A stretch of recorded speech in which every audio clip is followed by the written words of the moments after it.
All right, Matt Noonan alongside with John Sutyak, two alums. John, couldn't ask for a better, and also better weather too. So another edition of catching up with John Sutyak, and John, good to see you as always. You too, Matt. Thank you very much. Very short answer. So there's definitely a lot to touch base on, and that's gone on in the past month since we last spoke. One of the first things to talk about is that Hall of Fame ceremony, and it was a great event. As an alum, again, it was great to be there, meet so many other alums. I know these are guys and gals that you went to school with and also knew about. But maybe just any more takeaways that you had that we didn't highlight in the videos that have been seen on the website. Yeah, no, it was a great event, and I think just it was a wonderful evening. It was a great day. The next day we had the dedication of Norden Field and all the alum activities that we had going on. We had about 30 to 40 alums for men's basketball, men's lacrosse. We had about 20 out there for field hockey. Baseball had about 35 the next day. I successfully didn't spike myself in the middle of the game. But it was just a great event all around and great activity, great energy, not just in the athletic realm, but up on campus as well. So it's a great weekend. And the Hall of Fame, it's a biannual event. So, we'll start planning again real soon for 2015, and it'll come up quickly. And again, as you mentioned too, that we mentioned not only in the videos, but we talked about is that this was 11 years in the making, and I presume when you guys were thinking about this, it certainly probably came to fruition, and I'm sure maybe even a little bit more too. Yeah, I mean, when 2002 when we first started talking about it, and I was fortunate to be a part of that conversation, but I know it went on well after because I had left Wheaton and come back, but those conversations continued, and you have the structure, you have everything set up. It's just a matter of when it's going to happen. And then it did happen. We were given the approval, and then reality hits. But then you got to start really, even though you have everything set up, you don't really have your candidates or the people you are thinking about. So then that's when you really got to gather everyone together and do all the background and get set up. So, again, great event. I commend our committee who did a tremendous job. It was not easy. We had 7 tremendous alums, 2 great former staff members, and 1 current staff member, 1 former, and then a team that was and earned that honor. So, but there's plenty of others out there that could have laid claim to being in that class, and we'll see them again shortly, if not in 2015, 2017, and beyond. Well, again, it was a great weekend, and let's also shift gears now to it's the end of fall sports. Hard to believe. It is October, and right around the corner is tournament time. All the teams they're competing, and just kind of maybe talk about the past couple of weeks, what you've seen from all the various teams. Sure, yeah, I guess I'll go alphabetically. It's the most equitable way to do it, I guess. But cross country, Lisa Yanish, our associate AD, and I will have the opportunity to go out. We're going to Franklin Park tomorrow. I know you'll be there as well. It's been great seeing the performances out of those student athletes, going to the same meets they're going to last year and performing better. So I know the women were 4th in the NUMAX. The men were more towards the bottom last year. I highly anticipate that our times and our scores will be much better. Field hockey, I know they're probably not where they want to be results-wise, but a lot of fight in them, a lot of competing, no giving up. We still have some 3-4 conference games left. I'm confident that Coach Reese will have them ready to go and hopefully pick up a few conference wins. Maybe we even sneak into the tournament. Men's soccer, tough loss with MIT the other day, but we went out. We're getting a bye in the first round of the tournament. With some help, we're hosting the first round of the tournament. Same with women's soccer, tough loss with MIT last week, but bounced back with a critical win against our rival Springfield.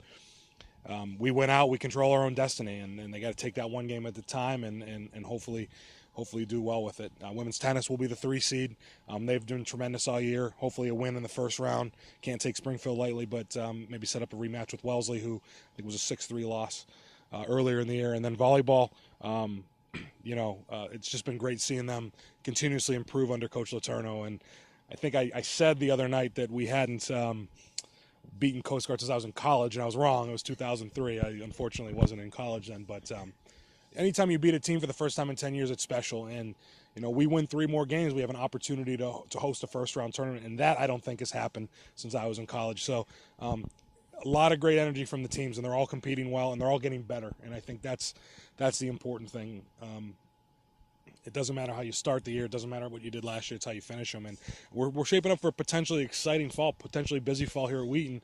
And that's why we do what we do. That's what we're looking forward to.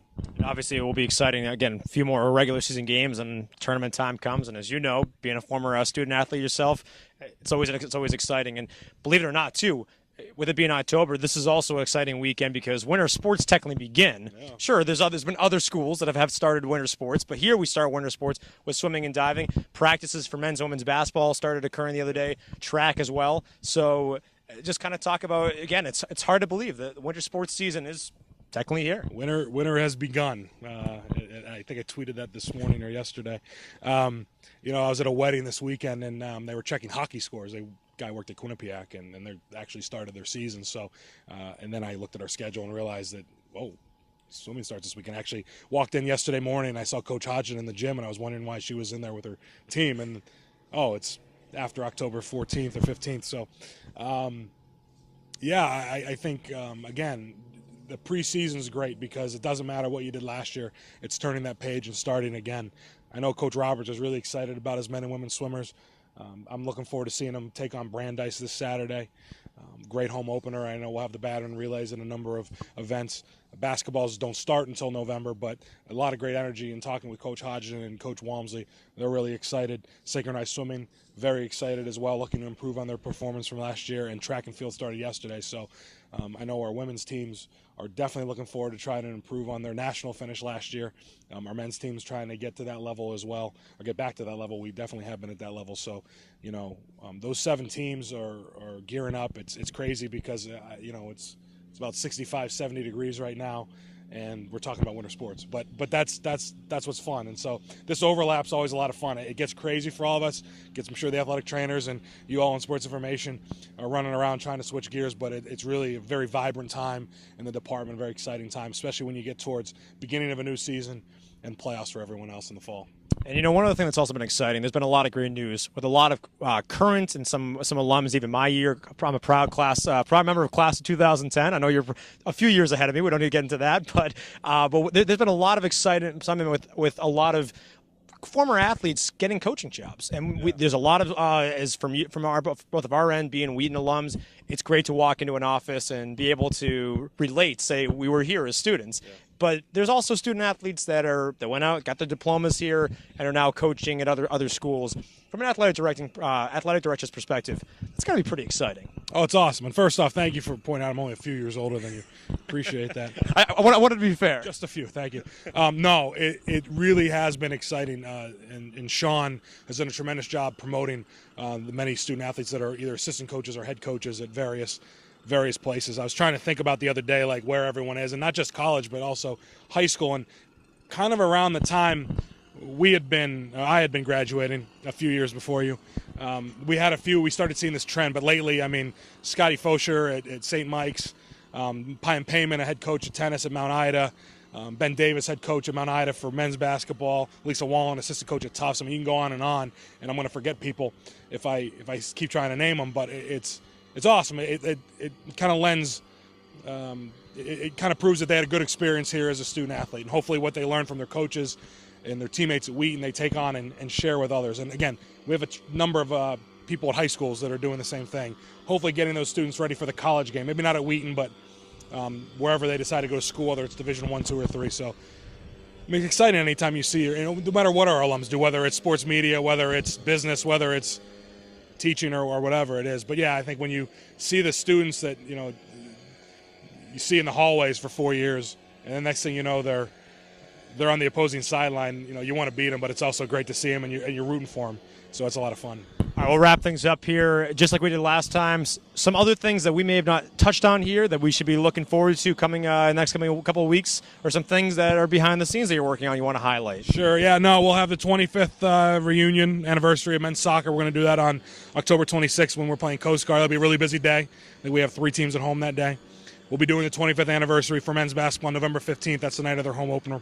Really looking forward to that.